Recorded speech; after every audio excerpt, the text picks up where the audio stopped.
If you're like me, and you got no life and there's nowhere to go, then tune in to the Animation Truman Show. You'll be glad you did. Oh, when it rains, If you're it like pours. me,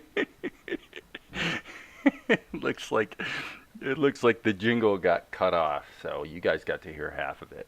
You want me to play it again?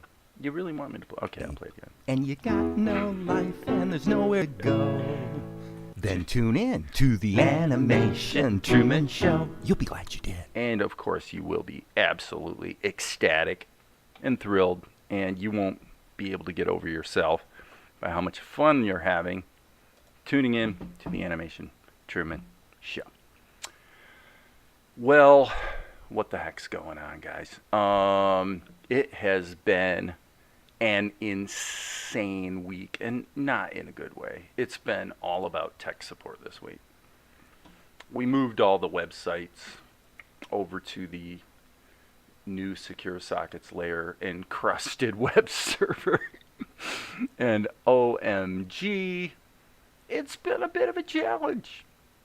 Only because there's, not only things that kind of sort of weren't mentioned that I would have to deal with in the process of the migration over to the secure server, but also we had stupid stuff like a client whose webmail completely quit working, which absolutely makes no sense.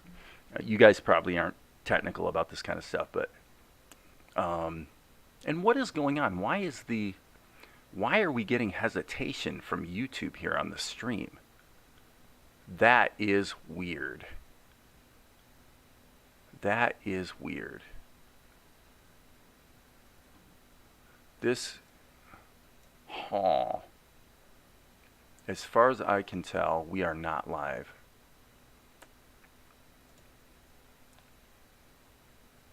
Bizarre. Let me... Are we live or are we not live? I guess we are. I'll hit play and see what happens. Okay, I apologize, guys. You know what? Ever since I upgraded the internet a few months ago, we've had basically no dropouts or issues at all with our YouTube streaming, and it does seem like tonight maybe the stream's acting a little hokey. So I'm playing the video and looking at the little window to see, and it looks like it is working. So if we have problems, man, I do apologize. It's not my fault. It's not my fault. But, in fact, I'm going to look at my channel and see if I was very explicit about making sure this stream is public, but I'm beginning to doubt. Okay, according to YouTube, I am live, but there's nobody here, and that is a little unusual. That's a little unusual. But maybe the world has just decided that it doesn't like me anymore. I wouldn't blame them. What's to like?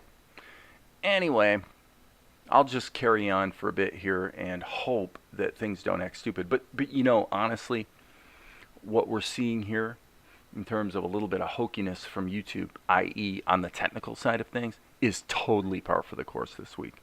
Because as I was saying before I was so rudely interrupted, it has been an absolutely trying week where it's been the type of situation, you guys have probably all dealt with it you probably dealt with it with an insurance company, anything that is, you're dealing with large companies who outsource their support staff. You wind up with these situations where you're going to spend 2 hours on the phone, and the first half hour is just validating who you are. I mean, it's all just bureaucratic nonsense. I'm glad you saw it, Maria. Thank you. And the people that are ostensibly helping you, I say the word ostensibly because it's really questionable in a lot of cases.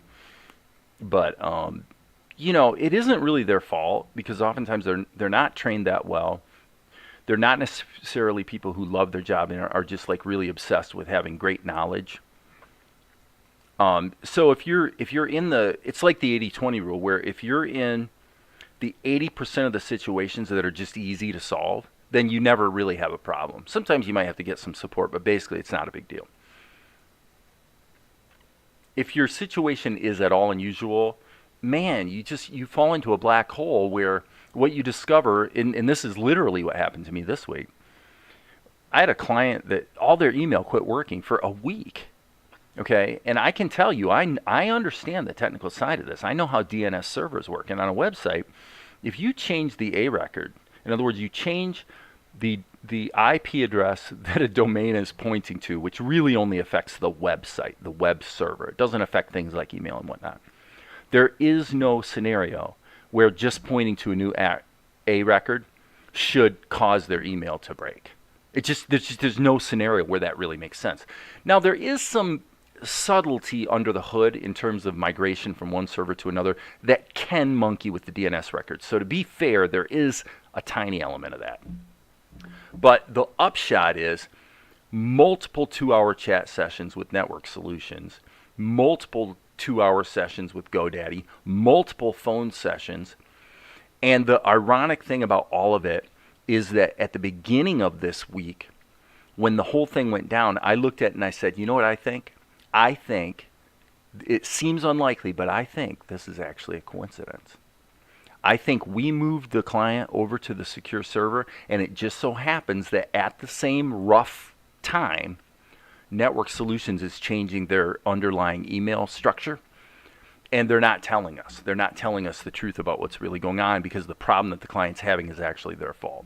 And you know what? It took a week and hours of tech support and trying to put the pieces of the puzzle together and just jumping through all these hoops. And then today I got this girl named Jane on the phone on the Network Solutions side. I got a really great guy also on the GoDaddy side last night. So I've gotten 2 people who were good. And this girl, Jane, looked at it and she says, oh, I can see what the problem is. The whole thing was easy. And this is what you find happens is solving the problems isn't hard.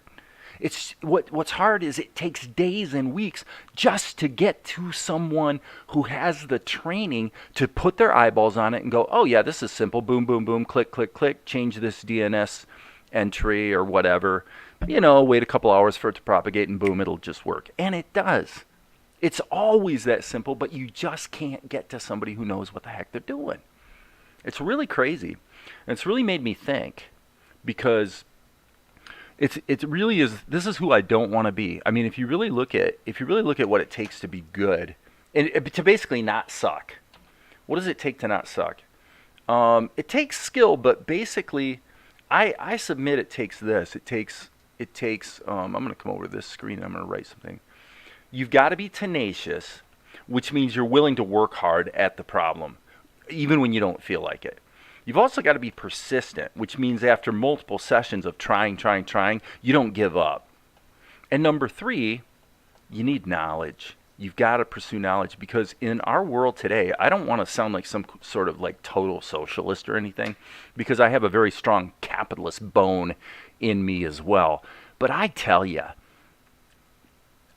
the standards in capitalist culture, the standard of quality of service is so just startlingly low that basically just barely above sucking we accept as normal. We really do. We just accept it as normal. And so it's quite vexing to get into a situation where you're looking at it and you're going, I'm sure I know what the problem is. And it literally takes a week of going around and around and hours just to find out you were right all along. That's literally what happened to me this week. You know? And now the client loves me. I mean, she's like, oh my God, David, I don't know what I'd do without you, you know, because I'm over here solving a problem that I knew all along in my gut. I'm looking at it and I'm going, I know this is not my problem. It's not because we migrated the web servers. This is all extra time I'm given to the client to solve a problem that isn't even my fault. And it turned out, it took a whole week to discover it because they so obfuscated the facts and were so repeatedly having to deal with people that just didn't have the knowledge to just look at it. And I was given bad information multiple times, actually. I was first given a solution that didn't work, and then after another 2-hour session found out, oh yeah, there was this one other piece of information that we didn't tell you on the last session, that if you do that, that will make it work. And then that almost made it work, but not quite. And it was just like back and forth and back and forth. And now we're doing triage, where we're having to say, okay, well, what if we literally, I mean, this client has dozens and dozens and dozens of domains that were registered on Network Solutions. And she's going, Dave, maybe I just need to like totally migrate all my business away from Network Solutions over to GoDaddy so that you have control of it, just so I don't have to deal with this, because it's just, they're so bad you can't even describe it. And I only say that because, you know, over the years I have to say that my beautiful partner Valerie has dealt with the same thing with the medical establishment. You know, I sound like I'm some kind of, you know, real jackass know-it-all, but I really do believe this, that standards of quality in service are so low that basically this is the way I look at it, and I could be wrong, okay, but this is what I think, is if you pick any profession, like pick doctors, okay, if you show me 10 doctors, what I'm going to show you is I'm going to show you one who's a butcher that you wouldn't trust with your dog. I'm going to show you one who's really, really, really good, and I'm going to show you 8 who are just mediocre people. They're just regular people that they do the easy stuff that pays them well, and if you're coming in for a sniffle, or you just want a little bit of amoxicillin or something, right? You get your script and you're on your way, and that's that. But if your situation is at all exceptional, at all out of the unusual, where you're the person who really truly needs help, dude, you are mostly on your own. I mean, that is just the freaking world we live in. And anybody who tells you that the United States of America has the best medical care system in the world is absolutely so completely doesn't know what they're talking about that you can't even describe how dumb they are. Like, there's no word for how stupid that is, because our system it's more expensive, it's more bureaucratic. My next door neighbor has an issue with his heart, such that he has been having trouble sometimes breathing, and he has trouble, like he can't work sometimes because he's so weak. This came about last October. And he tells me today, I see him in the backyard because I'm cleaning up the backyard. It's a warm day, you know, it's like springtime. And he's like, yeah, I'm going in for whatever he said. I think he's getting a heart CT scan and a ultrasound. And I'm like, are you kidding me, dude?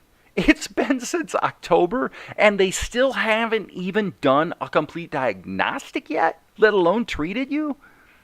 And I'm not saying that the allopathic medical, establishment is going to do a good job of treating him. Maybe they will, and maybe they won't. It's not all bad. It's certainly not all bad. There's amazing things going on, you know, with drugs and therapies and technology. There's a lot of really good things there, but the pervasiveness of mediocrity that allows institutions and companies, hospitals, whatever it is, to be really, really profitable and get really, really rich without ever being more than a couple percentage points north of sucking can really get discouraging after a while, you know, if you have standards. Now, to be fair, you know, you can blame me, you can blame that on me too. You know, maybe you look at Salt and Light, you go, you know, Dave, this really isn't that great. You know, there's some things about the animation that could be better. You know, you're okay at maybe writing a musical score, but you're not that good. And you know what I would say to that? I'd say, you know what? You're right. You're right. I have lots of room to improve, and I want to improve. I really, really do. But in order to get to where I want to be, I got to do these 3 things, baby. I got to be tenacious, persistent, and I have to continually pursue knowledge. So that's why, in addition, by the way, to posting Salt and Light webisode 3, which I just did about a half an hour ago, so episode 3 is out. But I didn't really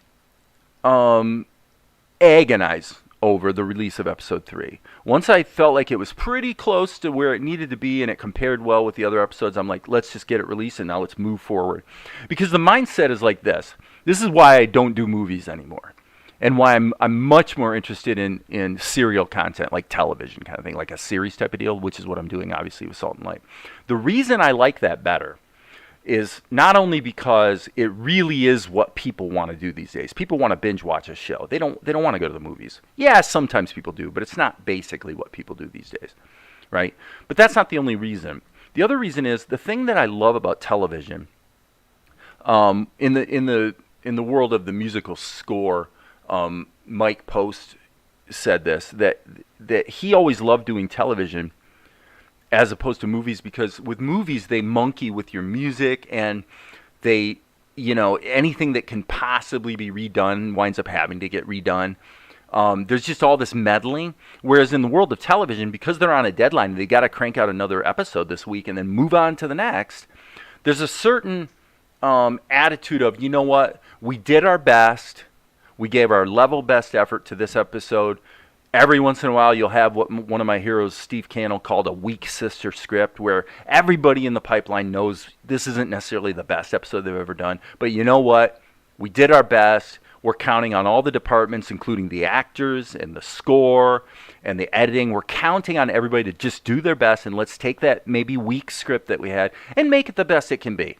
And then let's just move on. Because what happens is, if you don't do that, what they learn in television is that if you allow the weak sister script to hold up the works, what you wind up doing, because it winds up consuming so much time and throwing everybody off their schedule so bad, is you turn one bad script into 5 bad scripts, because you can never catch up. So it's better to just do your best with it, get the thing out, and move on to the next one. And that's kind of the attitude. I like that attitude. It's what you see in comic books. In comic books, you got to crank out an episode every month. So what are you going to do? You got to write a script. You got to draw the thing, Obviously, there's different people doing those roles, but at the end of the day, you've got to, at some point, it's a deadline. You have to release the damn thing and move on, right? And so then you wind up with things like little discontinuities maybe in the mythology. So you have these things they call stetcons and retcons, where people sort of reboot the mythology every once in a while. And in the last few years, we've seen that across the board in both the DC and Marvel universe, where there's this sort of reinvention of intellectual properties that are really just capitalizing on the fact that back in the 1960s, Stan Lee and Jack Kirby just hit a home run, man. With Fantastic Four, with the Hulk, with Thor, with just go down the list. Obviously, Steve Ditko was involved with Spider-Man, but actually Jack Kirby was involved with that too. But the bottom line is, they had the right idea at the right time in the right medium for the right audience. And because of that, they created these mythologies that have lasted for decades, right? 50 years. It's really kind of amazing. And they're still earning and building on those mythologies that were created 50 years ago. And they're really not coming up with anything new, if you've noticed, that has that kind of staying power. Now, I'm not saying they won't. They might. But the bottom line is, when you have a mythology that goes that long, at some point you have to just keep moving forward. And if things get a little sort of tangled up and convoluted, sometimes you have to do a little bit of a reboot, or invent Earth 2 or Earth Prime, or pretend everything that happened, by the way, back in, say, from 1992 to 1998 didn't really happen because it happened on an alternate world or whatever. You just sort of make something up so that you can keep moving forward. So anyway, I'm sitting here scribbling while I talk about it, but but the whole topic, the only reason I bring it up is just dealing with technical support this week for my the clients that I do web development for has been such an incredible eye-opening experience, and I knew what it was going to be when I started getting into it, and you hope it's not going to be like that, and it is every time, So anyway, learn, knowledge. You can never have too much knowledge. If it wasn't for me persistently, tenaciously continuing through the week this week to gathering up more and more knowledge, and also keeping copious records. In fact, when I talked on technical support today, I actually turned on OBS and I recorded the conversation, and it turned out, by some miracle, it turned out that there was a 3-minute segment in the middle of a 2-hour session where the technical support person basically said to me in so many words, yes, what you're saying you see and what you think is going on is exactly what's going on. I don't know why they haven't told you, but you're right. We can fix this, and I'm so sorry, But But there's this little 3-minute. You know what I did? I clipped out that 3-minute, turned it into an MP3, and emailed it to the client. I said, "Here you go, Carla. Listen to this, because this tells the whole story of what's really going on here." So, but you have to laugh. You get through this stuff, and then it's over, and you move on to the next thing. So, what are we moving on to? Well, in the world of animation here, what we're moving on to is episode 4, baby. That's where we're at. So today I actually created I created this little segment, coming up Episode, next time. Melchizedek is tormented by Monkey when he's not thinking about Tianara, who learns to her horror that she's being married off to Prince Vespar. If you've missed previous episodes, find them here. That's a pretty quick teaser there, right, of what's coming in episode 4. But that's what we're working on now. So onward and upward, right, people? So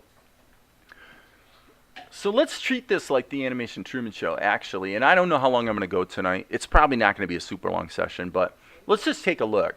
There's a lot of things. I'm really pleased that, once I was ready to start really cranking these things out and getting them out, episode 1 took about a month. I wound up delaying, if you recall, on episode 2 because there were some things I just really felt I needed to improve, right? But then I had said that I really thought episode 3 would probably get out quicker. Well, indeed it did. Episode 3 wound up taking, I think, 3 weeks. So that's pretty good. If I could maintain that pace, I'd be pretty happy. In my perfect world, I would be able to justify the time and focus to actually be able to crank out a 4 or 5 minute episode every couple weeks. I don't think that's realistic. Certainly, I think every month is. But that's where we're at. So anyway, looking at episode 4, this might take a little more work. Okay, there's more things that I think just aren't quite where they need to be.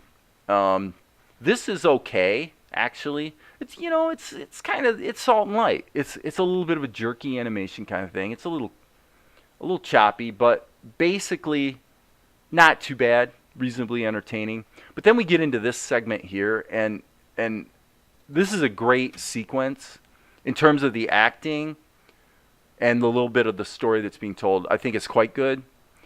The problem is especially at the beginning, the characterization's a little off. So there's anatomy issues, particularly at the beginning here. Like that drawing is definitely not up to scratch. So I'm going to have to redo that.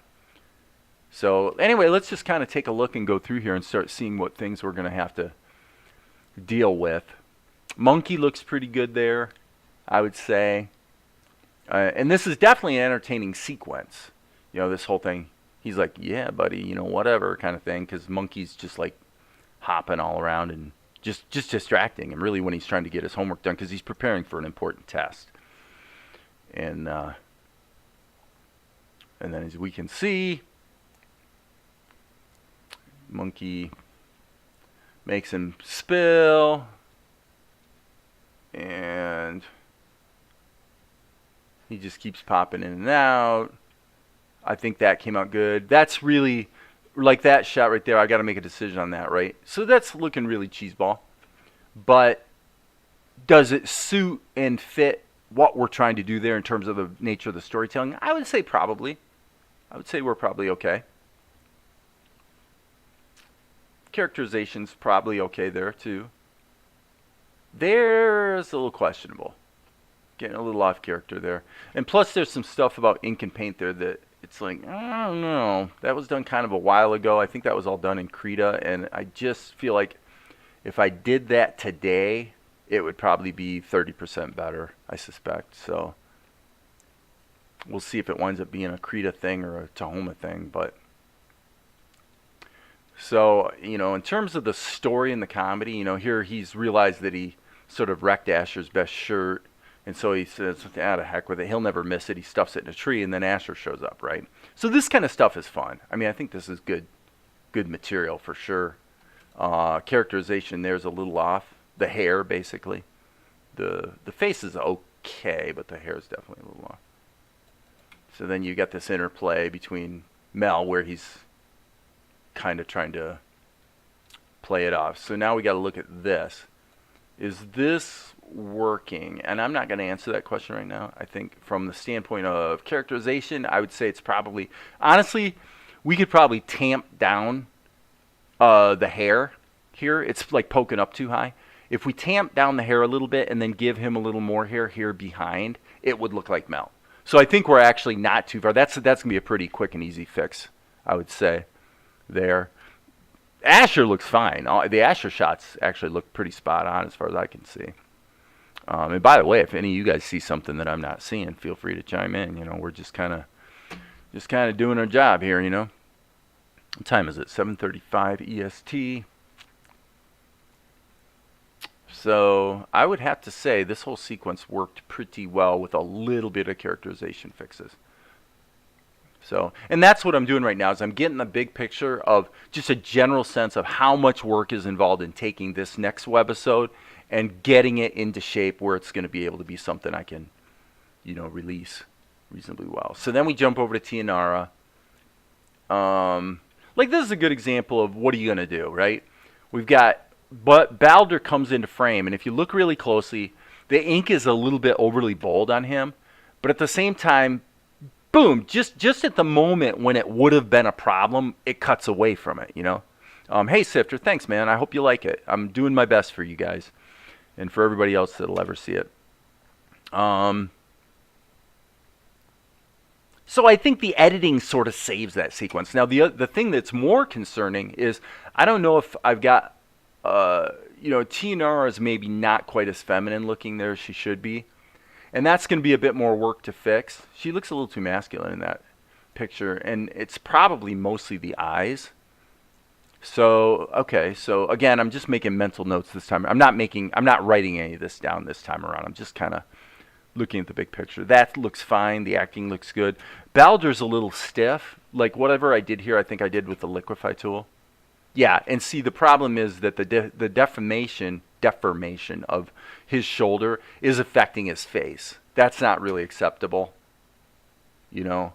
So I'm sure that's a Krita thing where there's just artifacting from the liquify tool. So that's no big deal. I'm sure I can probably fix that. What I'll wind up doing is just redoing the animation and being more careful about making little small changes in the shoulder instead of having a really big liquify brush making a big change, which then, you know, sort of gets into the zone of the face. So I think that's pretty easy to fix. Lip sync looks fine. So yeah, the main thing with Tianara is I think I need to put a little bit more eyelash on her. You know, I just need to really get her, the feminine characteristic coming out a little bit more, and oftentimes the eyelashes are sort of key to that.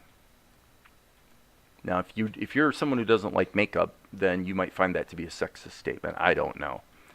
But if you are somebody who doesn't like makeup, you and I are on the same page, because I'm a guy that it's one of the things I really like about Valerie is she really doesn't wear makeup. She just, what you see is what you get, and you see the real person. You know what I mean? It's just a taste thing. Just a taste thing. Okay, so she looks off in the distance, little focus pull. Carliana's characterization's probably okay. Golik is horrible. This is like, I don't know what I was thinking that day. So that's just got to be completely changed. That shot has to be totally redone. Good for you, Maria. Good for you. And by the way, I don't, by any chance, Darren, are you around?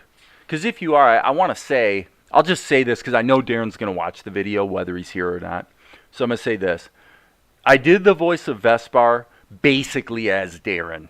So, and I did it that way because it has been such a difficult and stressful week, and I really wanted to get the episode out, that rather than going back and forth multiple times on the voiceover, I decided, look, I'm just going to do it and crank the thing out. And honestly, two things. Number one, I have no problem with swapping in a different voice for Vespar. You know, it's pretty close.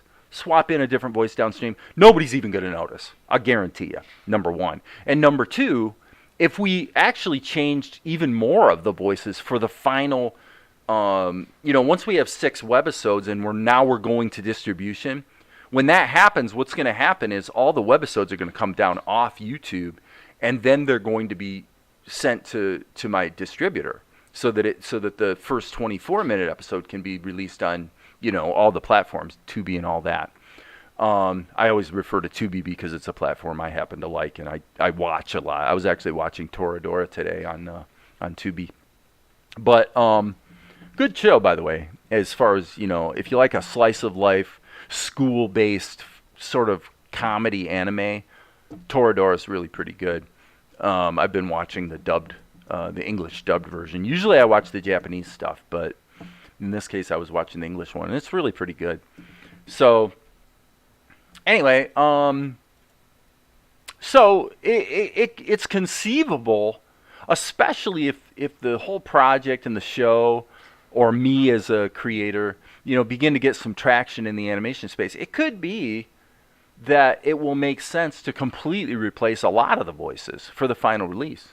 I don't think that's going to happen, but if it was something that was called for, I'd be like, what do I care? It takes an hour to replace voices.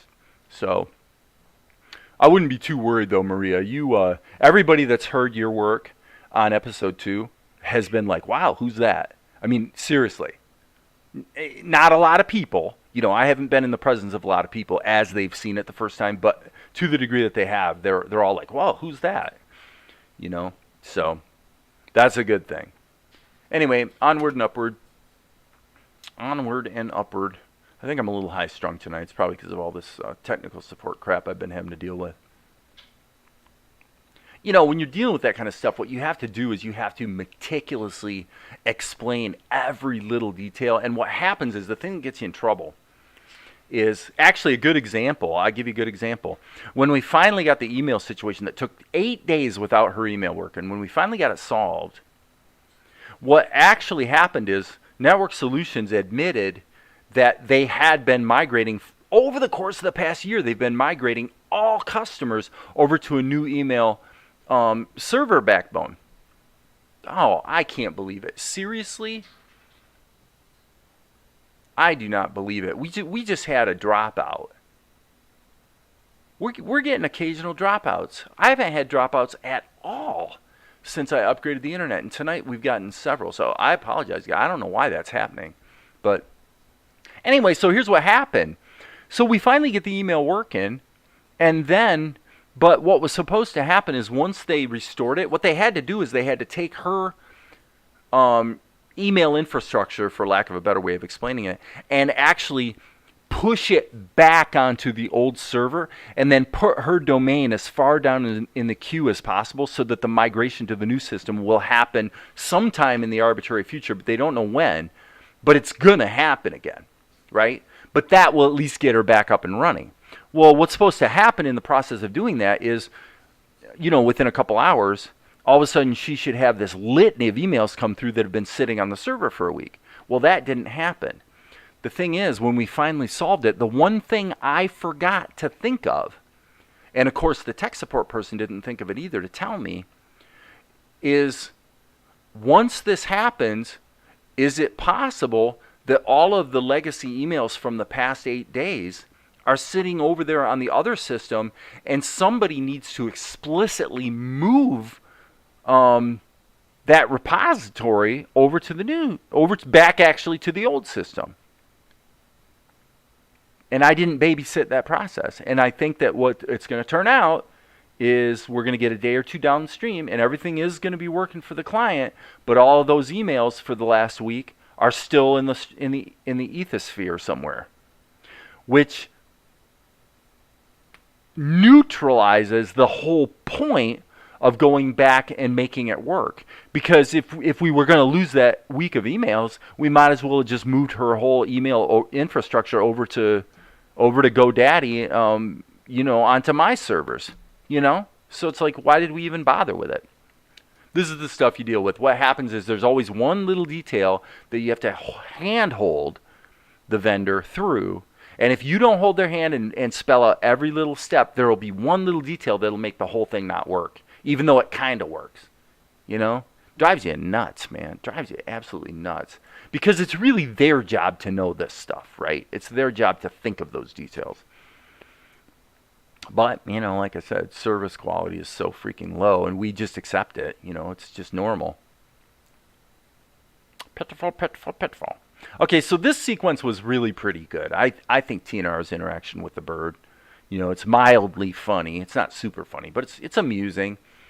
And Her characterization's okay. I could definitely do a little fix-up on her eyes there. Well, okay, Maria, the problem is not having them do a search, okay? This is the thing. If there's one key thing about this whole thing that I would want to make people understand, it's this. The problem isn't finding the missing emails. I will guarantee you they're sitting right there on the server. Okay, so somebody who's working for Network Solutions certainly through the console could go in and they would see, oh yeah, there's a bunch of emails sitting there, right? There's nothing hard about that. The problem is getting through the multiple levels of technical support, so you spend hours talking to people who, well, let me confirm your identity, what's the customer number, okay, what's the recovery phone number, blah, blah, blah. So you spend 20 minutes just confirming who you are, and then they tend to answer questions, especially if it's a chat session as opposed to a phone session. They tend to answer questions like a robot. Like if you ask them a difficult question, well, the good example would be, and I documented this, over the course of the last week, 5 different times, I have explicitly said directly to them, are you guys doing something with your email system on the back end where you're migrating to a new system or new server?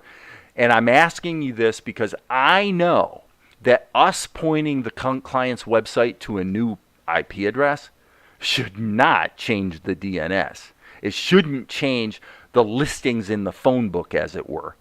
Okay, so what we're talking about happening would be tantamount to if you, let's say you could update the phone book in real time, okay, and you changed your phone number. Okay, so this is what happened. In changing your phone number, the phone company, for some inexplicable reason, also changed your address listing, and they've got you living in Nebraska. And you go, what is it about changing my phone number that would ever cause the listing for my address to change? There is no connection between the two, right? But that's a metaphor. It's not perfectly analogous, but it's kind of similar to what took place. So when something that weird takes place, I'm going, okay, there's something about your infrastructure that maintains the database of addresses that must have changed, right? So it's not, as I say, it's not a great metaphor because there's actually an intermediate step between the two.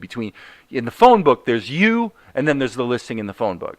With the internet DNS, there's you, and then there's a directory, and the directory is a list of pointers into a more detailed directory. So there's actually multiple tiers of indirection that takes place. So I'm trying to explain it in the simplest possible terms. But the bottom line is, there really is no scenario where what happened should have happened. So when I looked at it, I asked them specifically, I said, did you or did you not change something with your email? I just want to know. If you did and that's caused a problem, I'm okay with that. I just want to understand what's going on so that I'm not chasing down the wrong rabbit hole because nobody told me one really important detail that failed to shed light on what was really going on. So the whole thing was frustrating because I asked them 5 times. Every time, 100% of the time, in the chat sessions, which are like a texting thing, they just ignored the question. They just pretended like I never asked it. They just go on and give the robotic answers as if I had never even asked it. On the phone, I did finally get somebody who looked at it and said, well, it's a mystery to me too. But they also said we haven't gone through any kind of change in our email system. And then today, again, after 8 days, I just happened to get a tech support person on the phone. And this girl said, yeah, this is a known problem. We've been migrating our email systems actually for the past year, and your client sort of came up in the queue, and yes, you're absolutely correct. She got migrated, and so it changed the DNS records, and that's why her email stopped working. And I'm like, my God, that was my very first guess a week ago. The problem is I can't get through to a human being who can confirm or deny. That's the problem. So it's got nothing to do with the technical side of it. Nothing about the technical side is difficult. It's got everything to do with the customer service pipeline being, I'll say cynically, the customer service pipeline is designed to obfuscate and make it very difficult to deal with difficult problems. It's great for dealing with easy problems. But the reality is, the irony of it is that the kinds of problems that are solved easily through that pipeline are usually problems that you could have easily solved yourself with 5 minutes of research, right? So there's a real disconnect between real needs for real problems and the service system that's in place. And GoDaddy's guilty of it too, actually. Their chat-based system is almost as sucky as Network Solutions. But if you are willing to wait, 15 minutes on hold to get to a human being, their live people are pretty good. But it's a crapshoot. Sometimes you get ones who are totally ignorant, and sometimes you get ones that are real knowledgeable. I just happened to get one from GoDaddy last night who was real knowledgeable, and the same thing happened today on the Network Solution side. It's been a nightmare. It's been a heck of a situation. But, that's what you do, to serve your clients and take care of them and blah, blah, blah. So that's what I've been doing all week, man, is dealing with this server migration stuff. Yeah, so anatomically, he's awful.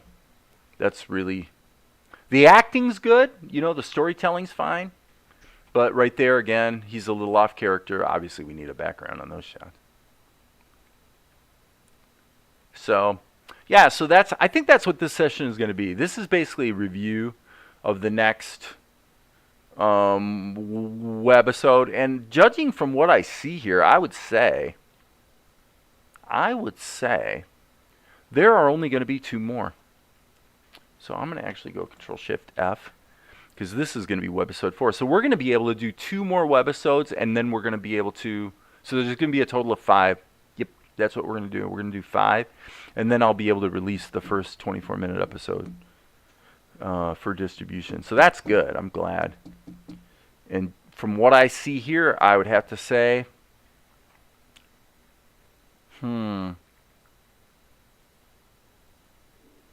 I think this is a month, or I think maybe I can get this out by the end of March. I think I can get this dialed in, fixed up, scored, end of March. I don't think it's going to be like a 3-week deal. It's looking like probably a month to me. So that would mean March.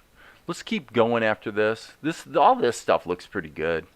This was all done during a period where I think I was kind of I'd found my groove, So, and this is a real appropriate ending point too. So let's keep moving forward here. So now we're really into the latter part of episode 1, which leaves you with sort of a cliffhanger going into episode 2. Starts out kind of funny because Asher's garment is all ruined, and Mel is like, I'm so sorry, Asher. It's one of those kind of deals. So, but yeah, I'm gonna go a little quicker through here because I don't have too many complaints about this.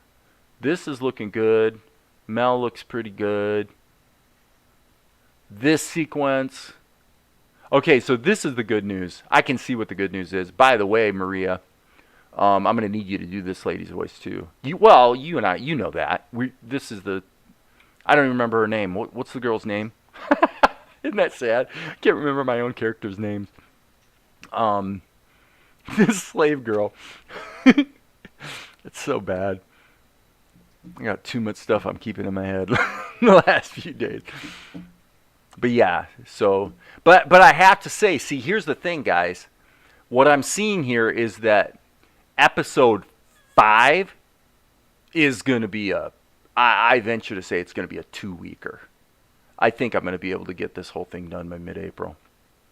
Now, we do have taxes, come to think of it. Jeez, oh, Pete. I got to get corporate taxes done in the next week or so.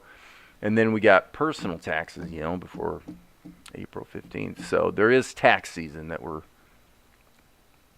Fala. Yes, thank you, Maria. You're right. You know what's funny is whenever I have a brain fart, I don't know, you guys could try this technique and see if it works for you, but whenever I have a brain fart, I don't know if it's because I'm a visual learner and in my mind maybe I actually see things spelled out or whatever, but if I'm having a hard time remembering like somebody's name, if I start going through the alphabet in my mind, like, A, is it Ann, Andrea, and I'll kind of go, I'll start with A and then go A, B, A, C, A, D, I'll kind of go through the alphabet that way. I can almost always pull it out of my memory.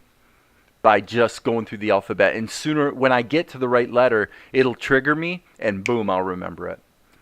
So, I don't know. It's just something I've noticed. I don't think that's an exceptional ability or anything, by the way. It's just something I've noticed I can do. So, yeah, follow looks good. Certainly, Tianara, this is some of the most, I think, great-looking shots of Tianara. So, as far as I'm concerned, we're in very good shape through this whole sequence. And this is some of the latter stuff that I did that really looked great, too. So, you know what?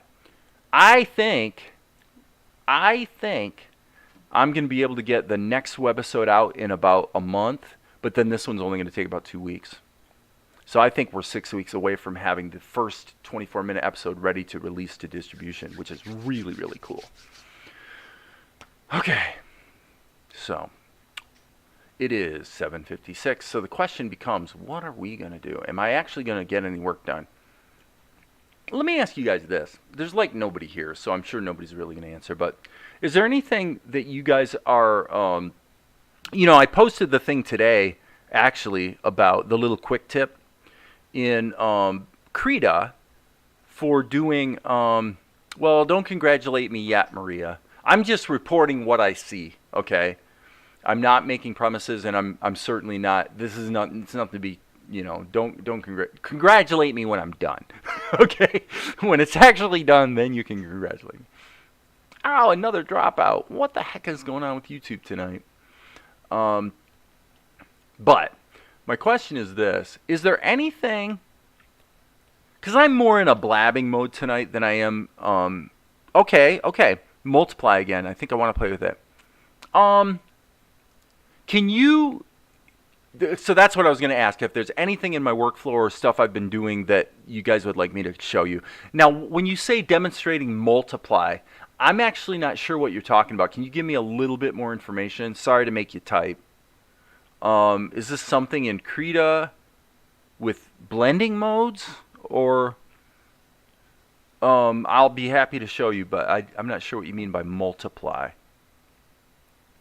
Especially because usually there's actually very little for which I use multiply mode.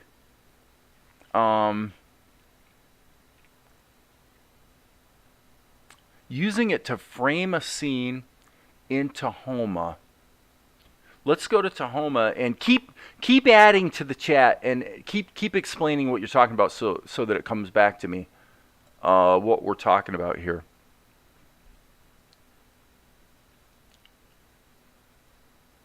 If you're talking about, are you talking about in the schematic with shadows, for example? Because that's something I haven't done in a long time, but I can show you that. Is that what you're talking about, where you're using the multiply INO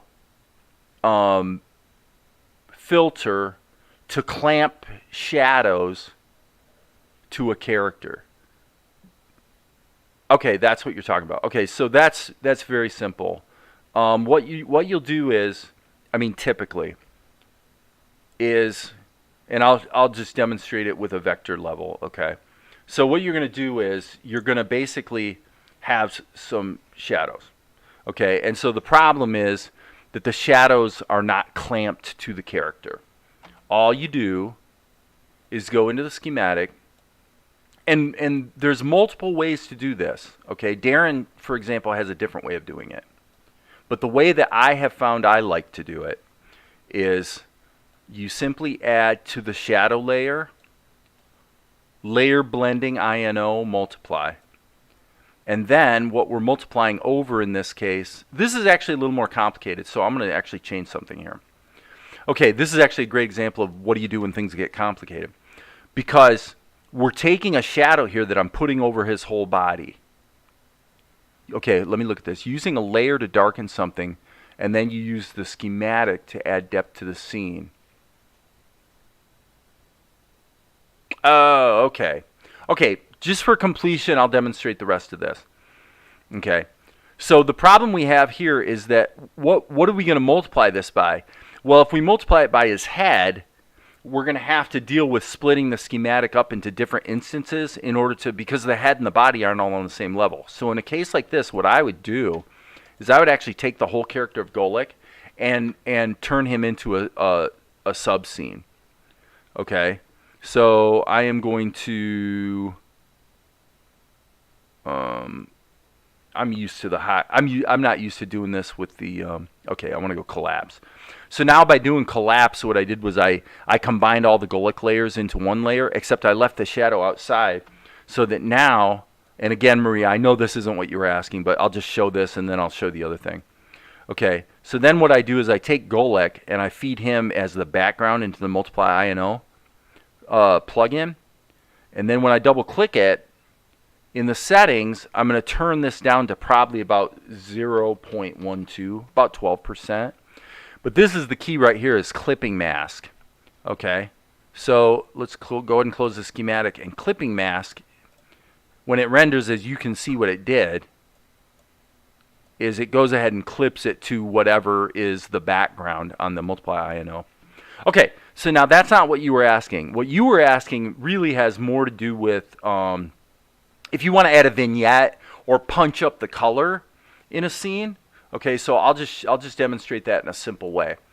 I'm going to go, just in a moment here, I'll grab the extras folder here, and just to make it fun, and because it's already here and available, I'm going to grab this actual watercolor painting I did. So this is an actual watercolor painting. It's not digital. But I'm going to grab that and stick that in this scene. I'm going to drag it to the left so that it's behind the Gulick layer. Okay, and now what we want to do is we want to add a vignette to punch up the look of the scene. Fact of the matter is, Maria, I don't usually do it with multiply mode. I usually do it with overlay mode. But you can do it with either one. But the way I would normally do it is very simple also. I'm just going to create a raster level. And I'm creating a raster level just so that I can just quickly use the airbrush.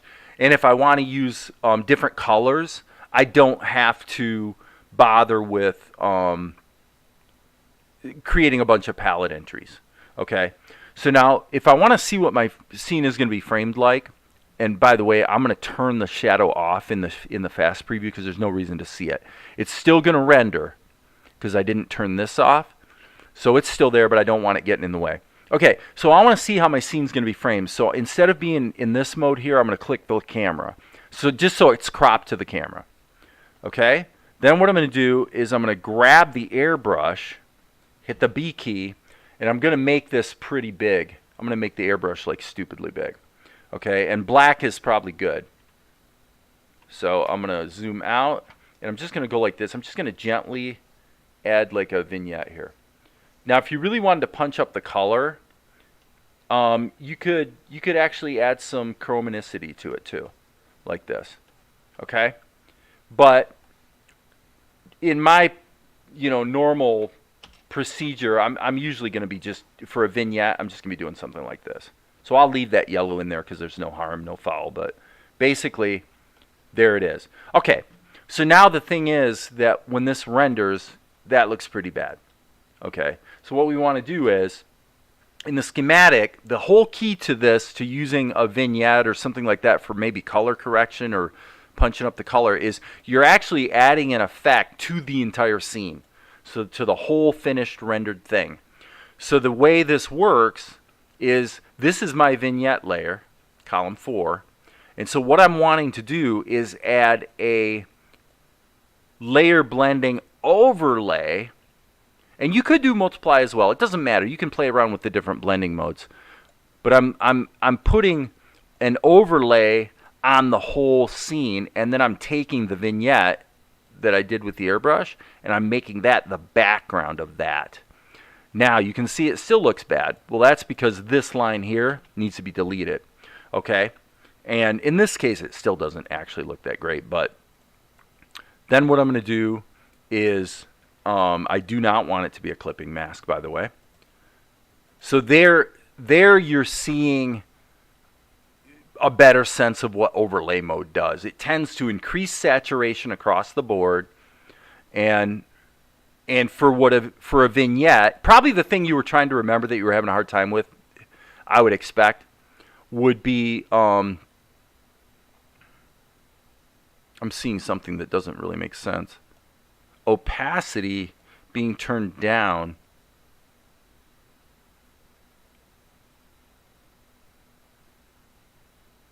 should not be,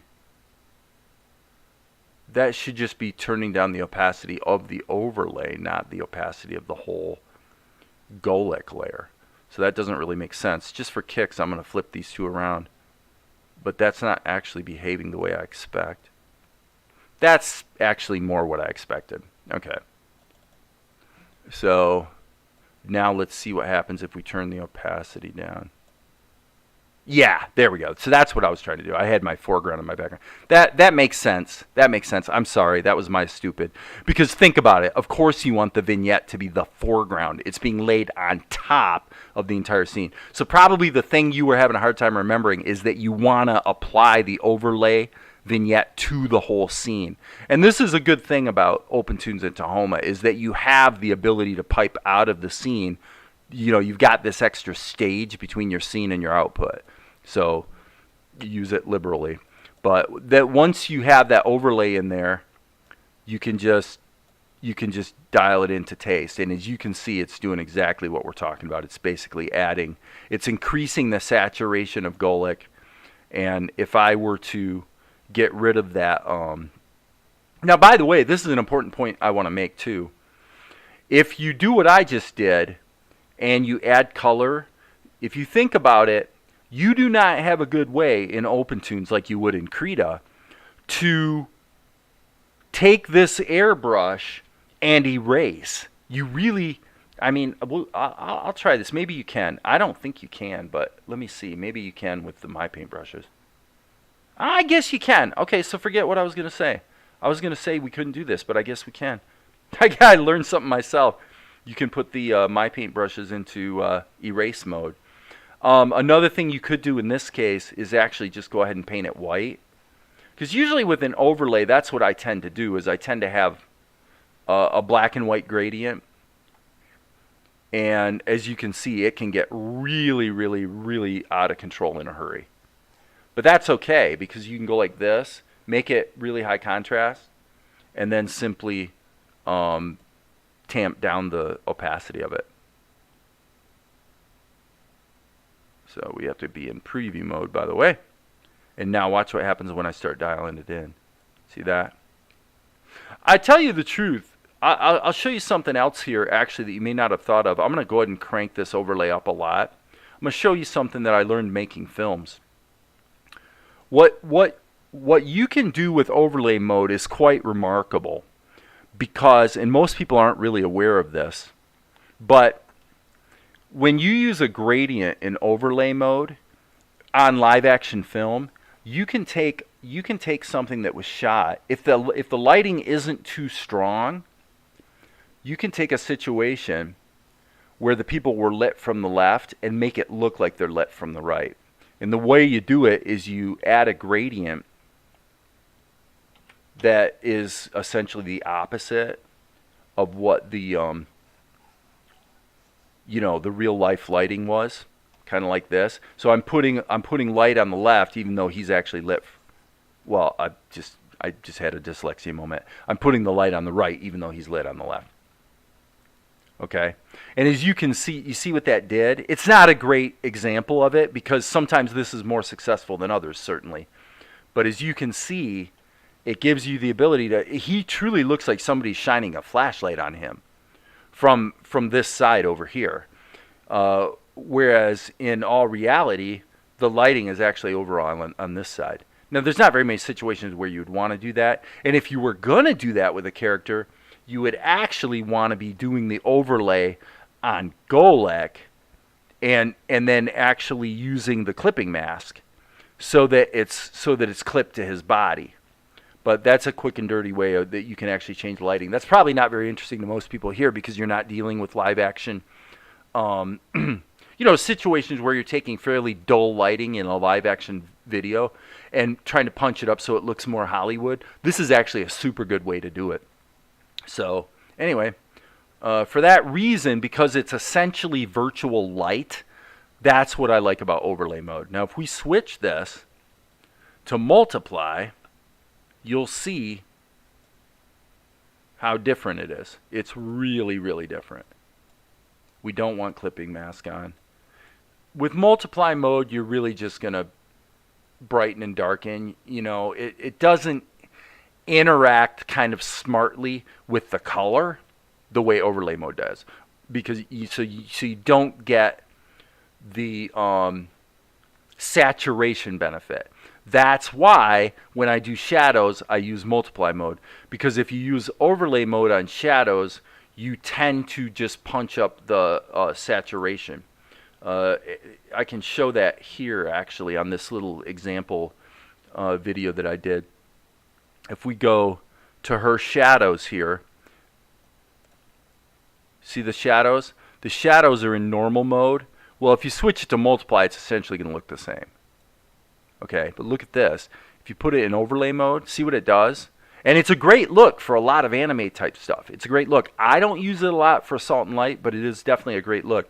Is you do your shadows in overlay mode, and what it does is it causes all of your shadows, instead of just being a grayed version, basically sort of just a darkening like that, it really enhances the individual colors of everything that's being affected. You usually have to punch it up to like 50% or something instead of like 12 or 15%. But you can see, I mean, it's a great look.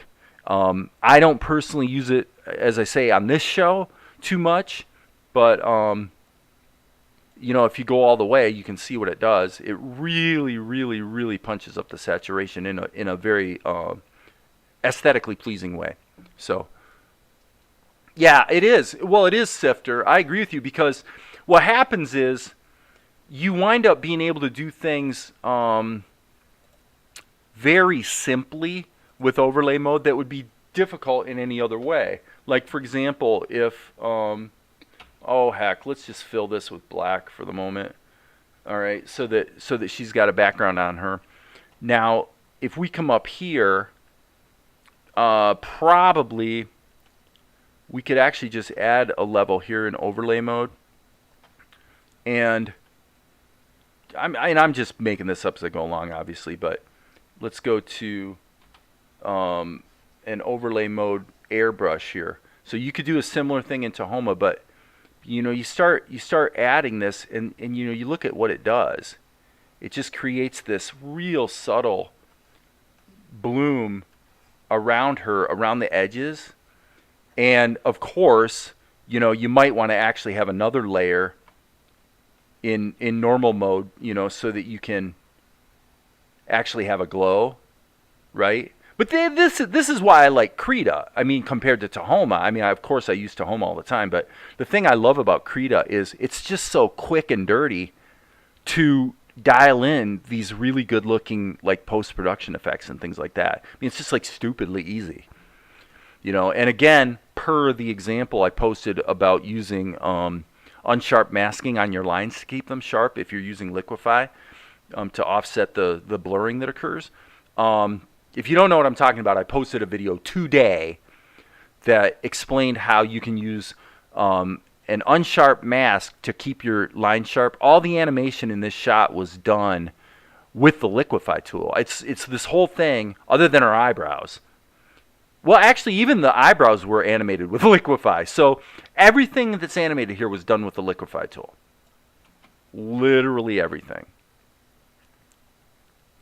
And so what I demonstrated was when you guys can watch the video, and it's only like, I don't know, it's only a few minutes long, but what it shows you is what you do is when you apply Liquify and things start blurring out, what you do is you just apply an unsharp mask to just the lines.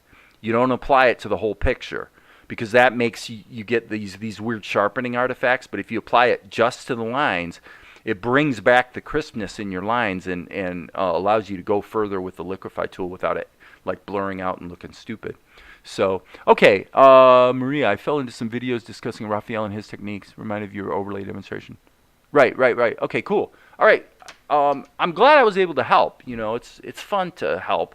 And frankly, as I described about all the web stuff, that's all I've been doing this week is helping, helping clients with things that were too difficult and technical for them. That's basically what I do. So anyway, I think I'm going to go ahead and leave Golik behind, and I think I'm going to go ahead and sign off. This has been a fun session. Unless there's any other questions. If there's anything else you guys want me to address, like right now while I'm here and I'm kind of in the zone, feel free to ask, because I don't really feel like starting a new shot. I've got a good feel for what I'm in for on the next 2 webisodes of Salt and Light. And by the way, I would ask everybody, please, please share it. Tell your friends.